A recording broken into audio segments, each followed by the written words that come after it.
Well, buenos dias. Good morning. It is my first time in Europe, and I'm very lucky that the first city that I have known it is Prague. You have a very nice city. I have had very nice time here.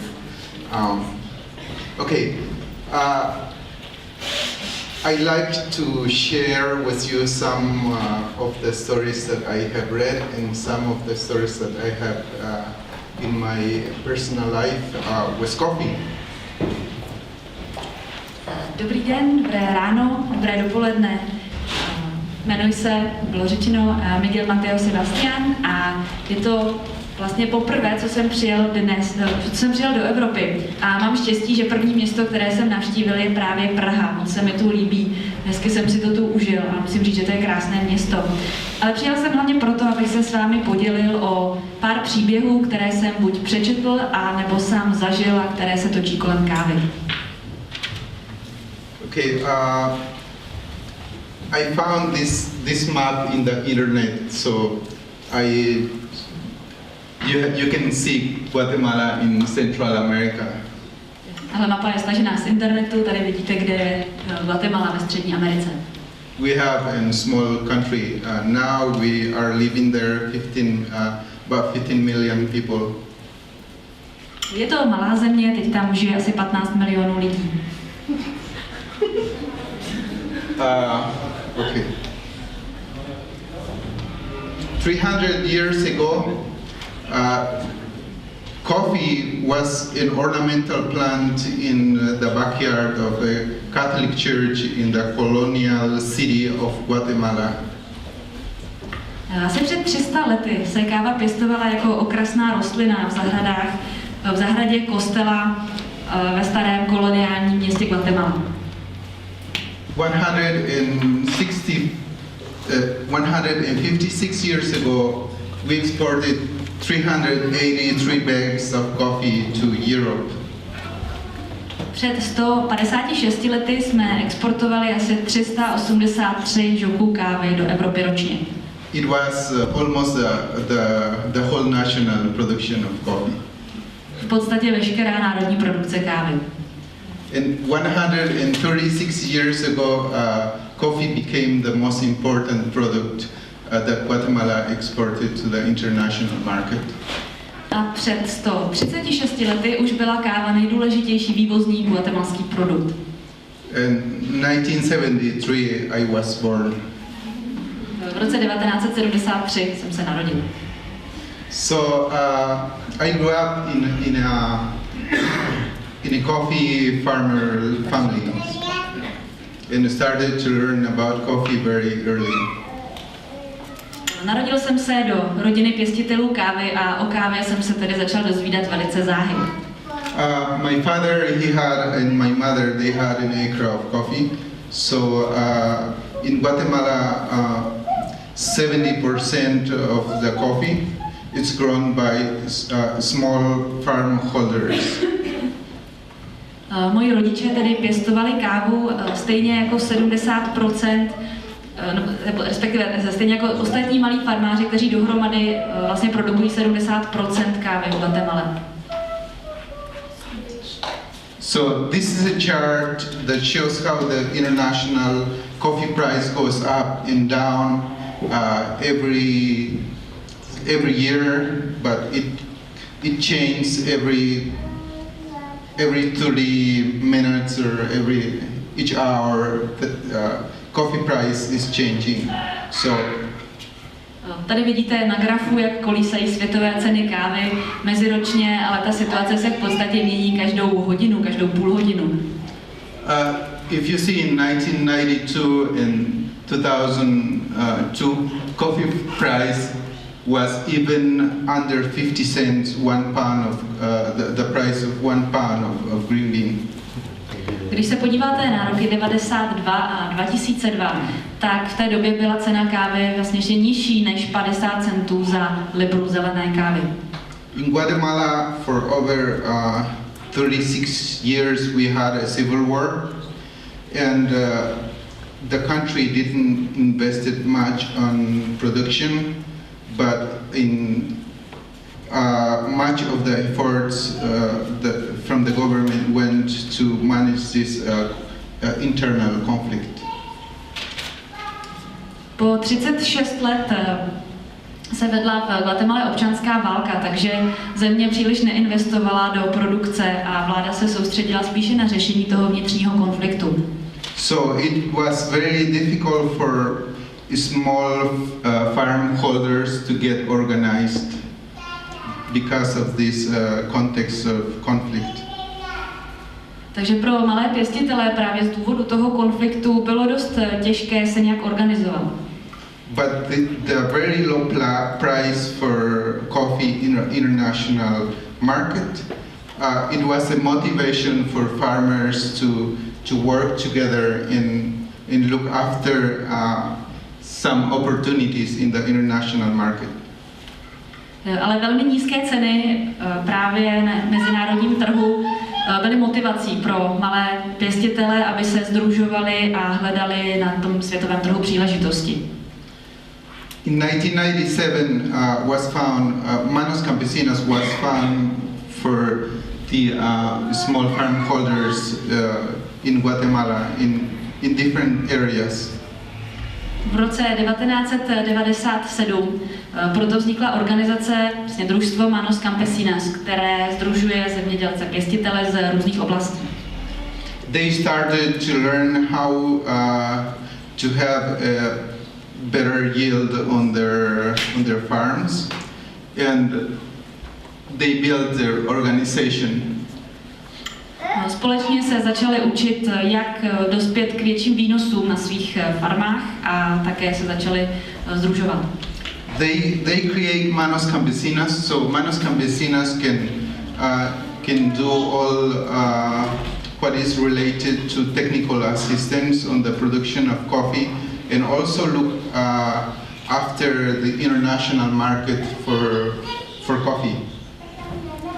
Organizace Manos Campesinas pomáhá pěstitelům s různými technickými aspekty a také sleduje situaci na mezinárodním trhu. In the picture you see a meeting, the farmers are having the meeting deciding about their budget and what they are going to do for 1 year. Tady na tom obrázku vidíte schůzi členů této organizace, kde debatují o rozpočtu a o tom, co budou dělat v příštím roce. In Manos Campesinas now there are 10 organizations working together, and the picture shows just one of the organizations. V současné době sdružuje Manos Campesinas 10 různých organizací a tady vidíte jednu z nich. So now there are 1,000 farmers working together in Manos Campesinas. Dohromady sdružuje Manos Campesinas asi 1000 pěstitelů. The average size of the farmer of the land that each farmer manages, it's like 1 acre. Průměrná velikost té plochy, kterou každý z nich obdělává, je asi 1 akr. Some of them would have 4 or some even less than half acre. Samozřejmě někteří mají více, třeba 4, někteří naopak méně. So in Guatemala we have a lot of volcanoes. We have the highest peak of Central America in Guatemala, and so the soil is volcanic soil. So the natural conditions, it's just the right conditions to have one of the best coffee in the world. Guatemala je země sopek. Máme tu také vlastně nejvyšší vrchol Střední Ameriky, takže všude je sopečná půda, což z Guatemaly dělá zemi s ideálními podmínkami pro pěstování kávy. This is a picture of one of the communities. You can see the houses there. The access sometimes, most of the time, it's very difficult to the communities. Tady vidíte jednu z těch vesniček. Většinou je tam velice složitý přístup.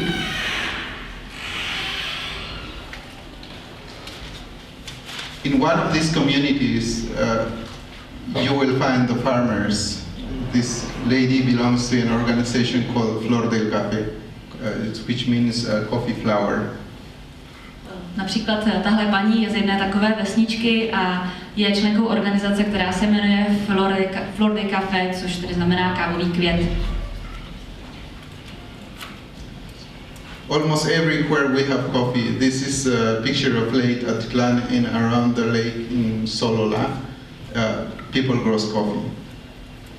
Kávovníky najdete v podstatě všude. Tohle je obrázek z oblasti kolem jezera Solola, kde kolem také roste káva. Now I like to explain how the coffee is grown. A teď popíšu, jak kávu pěstujeme. People take the seeds to have the baby plants before they are ready to take to the field. Nejdříve se zasadí semena a pěstují se malé rostlinky, než se přesunou na vlastně své potom další místo. Around 45 days to 2 months, they will pick up the very baby plants. A ty velice malé rostlinky mladé se přesazují asi po 45 dnech. They have to take the right baby plants that has the right roots, and there are some techniques that they can mix the plants so we can have a good quality coffee, good root and good fruits. A musí se samozřejmě vybrat ty správné sazeničky, které mají dobrý kořenový systém. A díky tomu potom vznikne dobrá rostlina, která dobře zakoření a má dobré plody. This is you call them the nursing. I don't know the English. It is my second language, my third language. So it's a nursing, the place where they can have the plants, the baby plants. Tady vlastně máme takovou kávovou školku, řekněme. Another picture of the baby plant. Další obrázek sazenic. Now, the name of this guy is Hugo. Hugo, he used to be a worker in one of these families in his community, and as he was a worker, he learned much about coffee, even more than the people that he was working for. A tenhle pán se jmenuje Hugo a předtím vlastně pracoval pro jedny z těch pěstitelů u jedné rodiny a přitom se o toho o kávě naučil opravdu hodně, možná více než majitele té plantáže. And after the organization was found in his community, he started to help this organization. A poté, co u něj ve vesnici také vznikla organizace, kde se pěstitelé začali sdružovat, začal té organizaci pomáhat. And he was able to have his piece of land and start his own coffee plantation. Získal kus půdy a založil si vlastní plantáž. Now he is working, he's one of the best promoters at Manos Campesinas. A teď je vlastně jedním z těch, kteří nejvíce propagují Manos Campesinas. So there are some stories like these, very successful stories in communities. Že můžeme ukázat řadu takových úspěšných příběhů z těch jednotlivých obcí, vesniček. Now he is the one that teaches everybody in the community how to have a better yield on the field. A teď vlastně Hugo všem z okolí vysvětluje, jak kávu pěstovat. This is the group. Hugo works with these farmers. A to jsou vlastně ti pěstitelé, se kterými Hugo dříve pracoval. And he teaches them how to have a very good quality coffee. So the right coffee ready for recollection is the coffee that is red, just like what you see in the picture. So on je tedy kromě jiného učí, jak vlastně kávu produkovat kvalitně, jak poznat kvalitní plody, jak sbírat ty zralé, které vidíte na obrázku, musí být červené. So I have been starting to explain about quality control. Takže vlastně tady začínám mluvit o kontrole kvality. After that, you take the skin out of the cherry. There are sophisticated equipment, but this is some kind of not sophisticated equipment, but they can do a great job with this. Pak je samozřejmě po sběru třeba ty slupky odstranit z kávových zrn, na což existuje různé složité vybavení. To, co vidíte na obrázku, složité není, ale oni s tím dokáží opravdu skvělé věci. If you see here, there are some little holes on the bottom, and the coffee that has the right size goes down.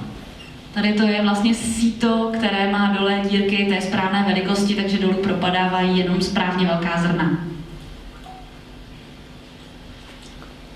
Coffee is dried under the sun. The farmer here, his name is Pedro Mazariegos. He was very happy showing his pergamino coffee, and I told him that I was going to use his picture in this presentation. He was happy. Tenhle pán se jmenuje Pedro Mazariegos a ukazuje vlastně, jak se suší káva na slunci. Když jsem mu říkal, že ten jeho obrázek použiju při prezentaci, tak byl hodně rád. He belongs to an organization called Apicafel, and he said, "Tell them that we do a great job here." So. A pracuje právě, nebo je členem jedné z těch organizací, a takže má velkou radost, že ho tady propagujeme. This is our transportation system, because sometimes there are no good roads, so people would use this. This is the way that they can bring the coffee to a place where we are going to transport a bigger volume. No, takže tady vidíte dopravní prostředek, který se využívá k přepravě kávy potom do nějakého místa, odkud už je možné svést větší množství. Ty silnice jsou opravdu dost špatné. We are using big trucks to take the coffee to a bigger warehouse. Potom ke uskladňování už se vozí ta káva ve větších nákladácích. This is what you see in the bigger warehouse. Takhle to v tom skladu vypadá. Now we are going to work on the process that we call the dry milk, when we take the skin out of the pergamino coffee. A teď se dostáváme vlastně k procesu, suchému procesu odstraňování těch pergamenových slupek ze zrn. So I'm the person that supervises this work. A já jsem ten, kdo na tenhle proces dohlíží. We use this machine to take the skins out of the pergamino. A používáme k tomu tenhle stroj. Coffee, it is classified by the size of the bean and the weight. And the biggest bean, you can see them here in the beans that are not good because of the size, because it doesn't have the right weight, and maybe they are also unripe, would come here. Tady na tom stroji se vlastně třídí káva podle velikosti a váhy, takže na jednu stranu padají ta správně velká zrna se správnou váhou a na druhé straně ta, která jsou menší a potenciálně třeba nejsou zralá. If some of the farmers didn't do good job on the wet mill when they take the skin out of the cherries, sometimes we will find some beans that are fermented, over fermented. But the size, they have the right size and would come here. Někdy se stane, že pěstitelé při odstraňování těch dužnin neodvedou úplně nejlepší práci a ta zrna jsou příliš sfermentovaná, ale pokud mají správnou váhu a velikost, tak vlastně spadnou s těmi správnými do jedné hromady. So, but we don't want over fermented beans on our coffee. Ale ty samozřejmě, ty příliš fermentované ve své kávě nechceme. So then there is another machine that we call the electronic eye. that classify the coffee by the color. And so some of these beans would go out. Takže tu máme další stroj, kterému říkáme elektronické oko, který třídí zrna podle barvy a je schopný vytřídit některé z těch přefermentovaných. So you see the beans here. But my camera wasn't a good camera. Tady vidíte přibližně, jak to vypadá. Ten můj foťák to nevzal příliš dobře. So you see the bags and now the container. Takže tady vidíte ty žoky, tady kontejner. The container is ready now to take the container to the port. A tady už je kontejner připravený na cestu do přístavu. And you will have a cup of coffee would come into we sell our coffee to the North America, United States, Canada, and some to Germany, and also here in Prague and New Zealand. Kávu prodáváme hlavně do Severní Ameriky, do Spojených států, do Kanady, ale také do Německa, i sem do Prahy a také na Nový Zéland.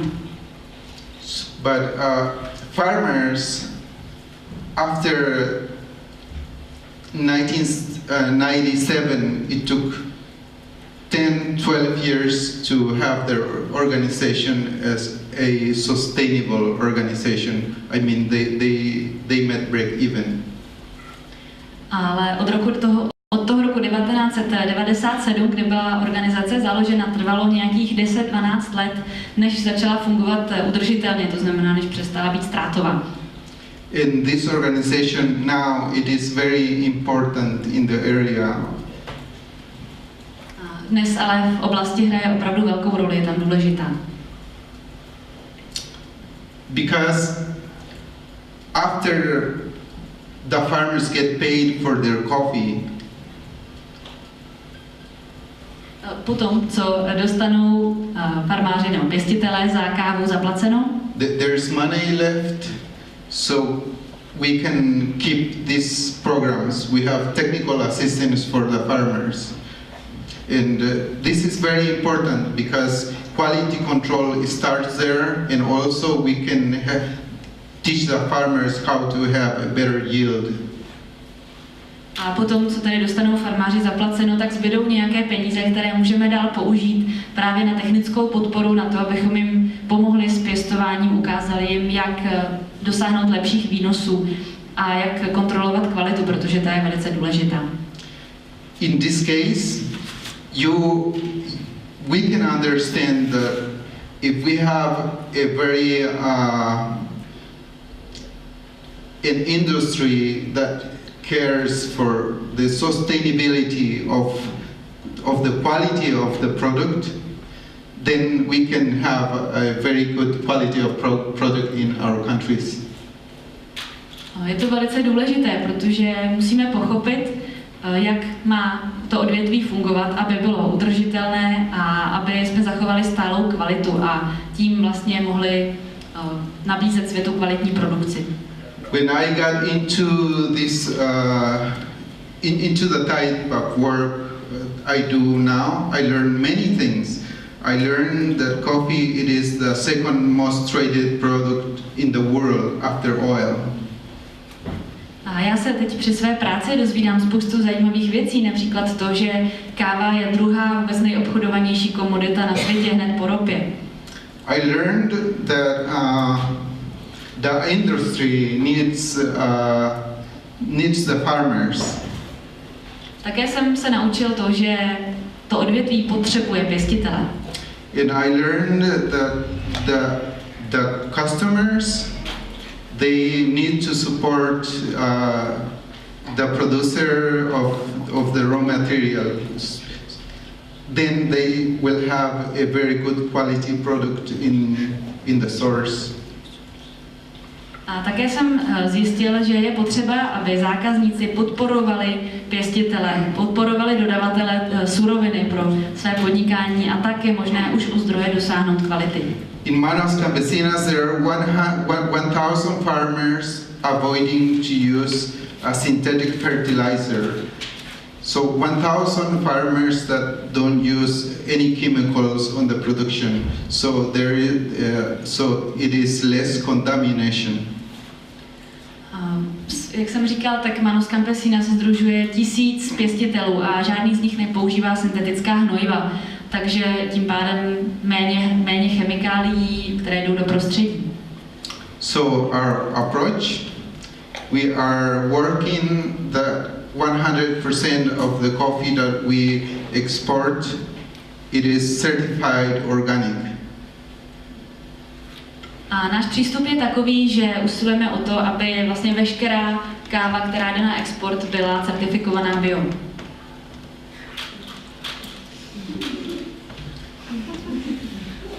Our organization also has the capacity to develop more organizations.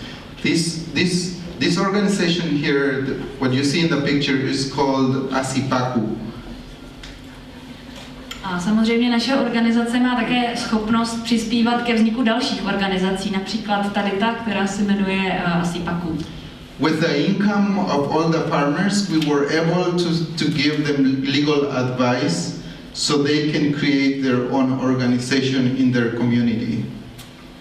Díky vlastně příjmům, které máme od všech pěstitelů, jsme schopni také poskytovat jim právní poradenství, aby se oni sami mohli sdružovat v rámci jejich vesnic a společenství.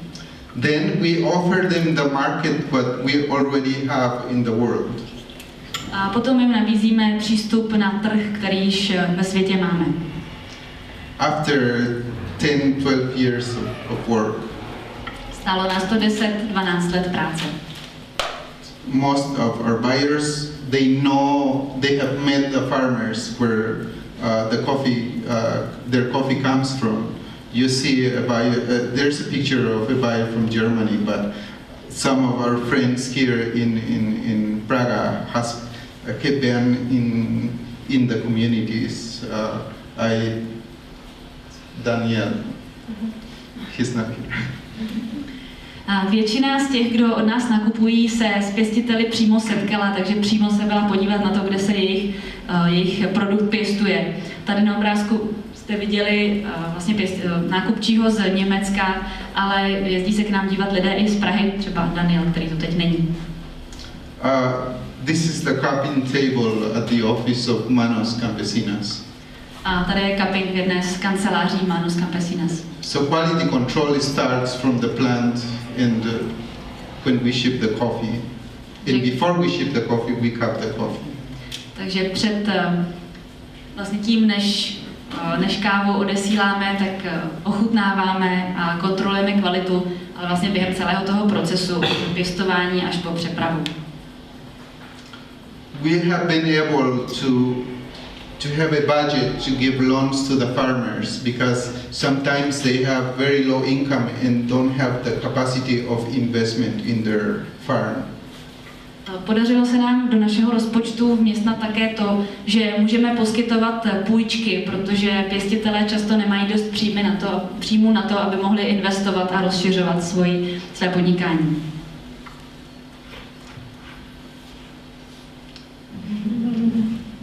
As you see, consumers can create development all over the world. So it is important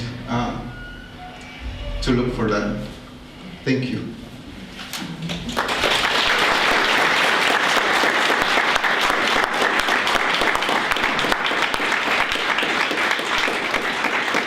Jak vidíte, tak spotřebitelé mohou také přispívat k rozvoji po celém světě a o to je potřeba usilovat.